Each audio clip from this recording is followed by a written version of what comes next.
ఇవాళ వైఎస్ఆర్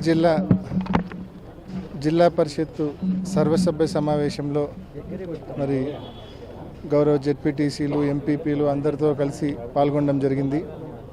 ముఖ్యంగా జిల్లాలో ప్రజలు ఎదుర్కొంటున్న రైతులు ఎదుర్కొంటున్న అనేక సమస్యలు ఈ సమావేశంలో ప్రస్తావించడం జరిగింది.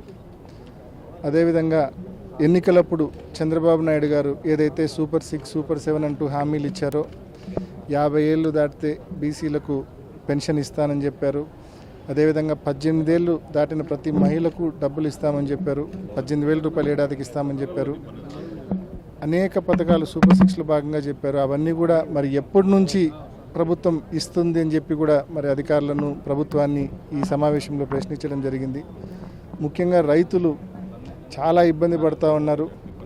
రైతులకు సంబంధించి ఈ ప్రభుత్వము ముఖ్యంగా గతంలో జగన్మోహన్ రెడ్డి గారు ప్రతి ఏడాది క్రమం తప్పకుండా రైతు భరోసా ఇచ్చేవారు. 13,500 రూపాయలు ప్రతి ఏడాది ఇచ్చేవాళ్ళు. పంట నష్టపోతే ఇన్పుట్ సబ్సిడీ ఇచ్చేవాళ్ళు. 6 మాసాల లోపలనే ఇన్పుట్ సబ్సిడీ ఇచ్చేవాళ్ళు. 6 మాసాల లోపలనే పంటల బీమా ఇచ్చేవాళ్ళు. ఇవాళ ఈ ప్రభుత్వం వచ్చిన తర్వాత రైతులను పూర్తిగా గాలికి వదిలేసింది. ఇవాళ బీమా ప్రీమియం కూడా రైతులు జోబీలో నుంచే డబ్బులు తీసి చెల్లించాల్సిన పరిస్థితి వచ్చింది. గతంలో జగనన్న ప్రభుత్వం అయితే బీమా ప్రీమియం రైతుల తరపున ప్రభుత్వమే కట్టేది. ఇవాళ బీమా ప్రీమియం రైతులు కట్టుకోవాల్సిన పరిస్థితి వచ్చింది. సో అన్ని రకాలుగా మరి రైతులు అవస్థలు పడుతూ ఉన్నారు. మరి ఒక పక్క వీళ్ళు ప్రామిస్ చేసిన ఏడాదికి 20,000 రూపాయలు ఇస్తామన్నారు. ఆ 20,000 రూపాయలు ఇవ్వడం లేదు. బీమా ప్రీమియం రైతే కట్టుకుంటా ఉన్నాడు. పంటలు నష్టపోతే ఇప్పటివరకు ఇన్పుట్ సబ్సిడీ వచ్చిన దాఖలాలు లేవు. ఏ రకంగా కూడా రైతుకు ఈ ప్రభుత్వం తోడ్పాటుగా లేదు. మరి ఇవన్నీ చాలా ఉన్నట్టు ఇప్పుడు మళ్ళా వ్యవసాయానికి 7 గంటలు విద్యుత్ మరి కుదిస్తామని చెప్తా ఉన్నారు. 9 గంటల విద్యుత్ ఉంటేనే రైతులకు నిజంగా ఎటువంటి ఇబ్బంది లేకుండా లాస్ట్ 4 సంవత్సరాల పాటు జగన్మోహన్ రెడ్డి గారు 9 అవర్స్ పవర్ ఇచ్చినారు. ఎటువంటి ఆటంకం లేకుండా. ఈ ప్రభుత్వం మరి 7 గంటలే అని చెప్తా ఉంది. మరి ఎట్టి పరిస్థితుల్లో 9 గంటల విద్యుత్ రైతులకు ఇవ్వాలా? 9 గంటల విద్యుత్ రైతులకు ఇవ్వకపోతే రోడ్లు ఎక్కుతాము, ఎస్సీ కార్యాలయాల ముందు నిరసన తెలుపుతాము. ఎట్టి పరిస్థితుల్లో రైతులకు 9 గంటల వ్యవసాయ విద్యుత్ ఇచ్చి తీరాల్సిందే అని చెప్పి ప్రభుత్వానికి గట్టిగా తెలియజేస్తూ ఉన్నాము. అంతేకాకుండా రైతులు వ్యవసాయ సర్వీసులు జిల్లా వ్యాప్తంగా దాదాపు 1,600 మంది రైతులు వ్యవసాయ కనెక్షన్లకు కట్టి 7 మాసాలు 8 మాసాలు అవుతా ఉంది. ఇంకా వాళ్ళకి సంబంధించిన ట్రాన్స్ఫార్మర్స్ కావచ్చు, కండక్టర్ కావచ్చు, పోల్స్ కావచ్చు, ఇంకా వాళ్ళకి సప్లై చేయాల. ఇంత అధ్వానంగా ఉంది పరిస్థితి. ఇంకా కొత్త అప్లికేషన్లు అయితే తీసుకోవడం లేదు కొత్త అప్లికేషన్లు. ఇంత అధ్వానమైన పరిపాలన ఇవాళ మన రాష్ట్రంలో ఉంది. ఇచ్చిన హామీలు ఏవి అమలు చేయడం లేదు. మరోపక్క ఉన్న పథకాలు ఫీజు రీయింబర్స్మెంట్ బకాయిలే, ఆరోగ్యశ్రీ బకాయిలే, రైతులకు కనెక్షన్లు ఇవ్వరు. ఉన్న పథకాలు అమలు చేయలేకపోతున్నారు, ఇచ్చిన హామీలు అమలు చేయలేకపోతూ ఉన్నారు. మళ్ళీ ఇటుపక్క చూస్తే 1,00,000 కోట్ల రూపాయల అప్పు కేవలం 9 మాసాల్లో తెచ్చినారు. మరి ఎక్కడికి పోతా ఉందో ఈ డబ్బు నిజంగా ప్రజలందరికీ తెలియాల్సిన అవసరం ఉంది. ఈ ప్రభుత్వము చిత్తశుద్ధితో ఇప్పటికే అమల్లో ఉన్న పథకాలు అమలు చేయాలా, వాళ్ళు ప్రామిస్ చేసిన సూపర్ 6 పథకాలు కూడా త్వరలో అమలు చేసి చూపించాల్సిన అవసరం ఉందని చెప్పి తెలియజేస్తా ఉన్నాం.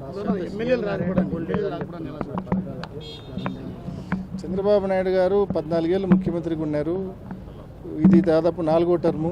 ఎంతో అవగాహన ఉన్న నాయకుడు. ఎన్నికల ముందు ఆ అవగాహనతోనే ఆయన సూపర్ 6 హామీలు ఇచ్చినాడు. మరి అంత అవగాహనతో హామీలు ఇచ్చిన తర్వాత ఈరోజు డబ్బులు లేవని చెప్పడము మరి ఓటర్ల గురించి ఏమనుకుంటానట్టినా అంటే ఏరు దాటే వరకు ఓటర్ దేవుడు, ఏరు దాటిన తర్వాత ఓటర్ను గాలికి వదిలేయడమేనా? ఇది అన్యాయం కదా?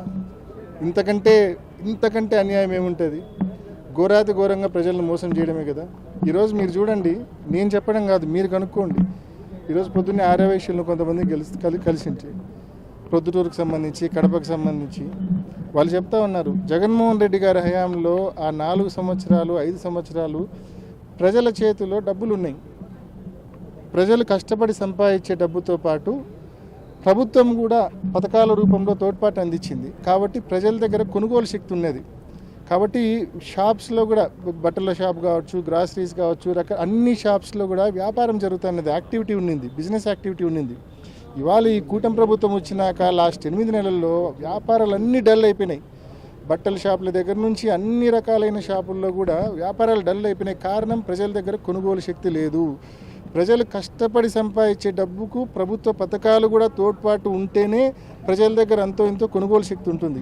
ఇవాళ ఆ తోడ్పాటు గవర్నమెంట్ నుంచి లేదు కాబట్టి ప్రజలు సఫర్ అవుతూ ఉన్నారు. ఏది ఏమైనప్పటికీ కూడా ఖచ్చితంగా సూపర్ 6 అనేటివి చెప్పే వీళ్ళు అధికారంలోకి వచ్చినారో అవి అమలు చేసి తీరాల్సిందే. ఈరోజు ముఖ్యంగా జెడ్పీ సమావేశం ఎమ్మెల్యేలు రాకపోవడం ఇప్పుడు ఎమ్మెల్యేలు అధికార పార్టీ ఎమ్మెల్యేలు రాలే, అది పక్కన పెడితే కలెక్టర్ గారు జేసీ గారు కూడా రాలే. ఇంకా మేమే ఈ సభకి ఏం శాంక్టిటీ ఉంటుంది? కలెక్టర్ గారు రాకపోయి జేసీ గారు రాకపోయి ఏం శాంక్టిటీ, ఏం సీరియస్నెస్ ఉంటుంది? ఏదైనా ఇక్కడ జరిగేటి మాకు ఆన్సర్ ఎవరిస్తారు? సో ఇంకా మేమే బాయ్కాట్ చేద్దామనుకుంటే జేసీ గారు ఒక అరగంట వెయిట్ చేసి జేసీ గారు వస్తారని చెప్పి సీఈఓ గారు చెప్పినారు. మరి వాళ్ళ రిక్వెస్ట్ మేరకు అరగంట అందరూ జెడ్పీటీసీ సభ్యులు, ఎమ్మెల్సీలు, నేను అందరం ఒక హాఫ్ అన్ అవర్ మళ్ళీ వెయిట్ చేసి జేసీ గారు వచ్చిన తర్వాతనే ఈ మీటింగ్ ప్రారంభించినాం. కానీ ఇది కేవలం హైలీ ఇర్రెస్పాన్సిబుల్ బిహేవియరు. అంటే జిల్లాలో ఇది ఒక అత్యున్నత స్థాయి మీటింగ్, జిల్లా పరిషత్ సర్వసభ్య సమావేశం అనేది ఇది ఒక అత్యున్నత స్థాయి మీటింగ్. ఇటువంటి మీటింగుల్లో ఎంత రెస్పాన్సిబుల్గా బిహేవ్ చేయాలి అధికారులు? సో భవిష్యత్తులో ఈ రకంగా ప్రవర్తించారని చెప్పి అనుకుంటున్నా.